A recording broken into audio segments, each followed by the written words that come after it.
Don't be a boob. For more videos like this one, please subscribe to this channel.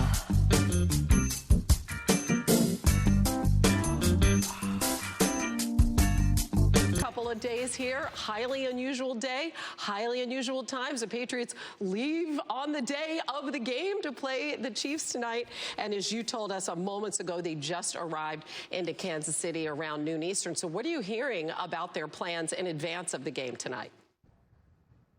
Yeah, it really feels like a high school football game here where they're going to get on the bus and come here to Arrowhead the day that they travel. Right now, they are at the team hotel. It's about 20 minutes away from here. They have just a few hours to get some rest, maybe take a nap. Then they're going to have a team chance and trying to find a way to win without their starting quarterback, Cam Newton. Of course, Brian Hoyer expected to get that start tonight.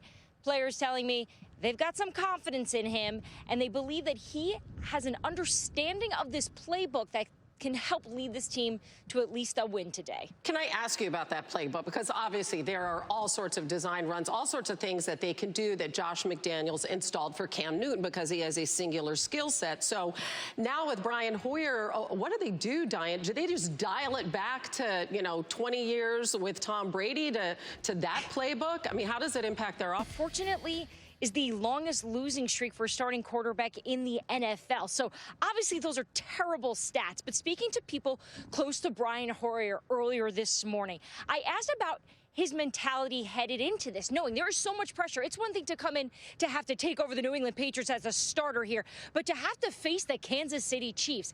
And the person described it to me as the stage does not frighten him.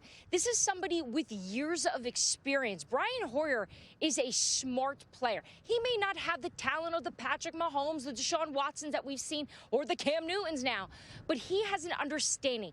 You're going to see a lot of the run game today. You're going to see him handing off the ball. It's going to be quick. And on the Chiefs side of this, Hannah, I did speak to one player on the defensive side of the ball yesterday about how do you defend Brian Hoyer.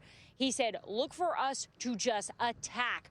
We are going to rush him as much as we possibly can to try to force some turnovers today. Yeah, you can absolutely see that trying to rattle him. But again, the other upside, if New England can run the ball and do that, would be to eat up the clock and hopefully keep Mahomes on the field for less time than as little time as possible. Dianna, great job rolling with all the punches. And we will see both teams trying to do that tonight. Very different times, right?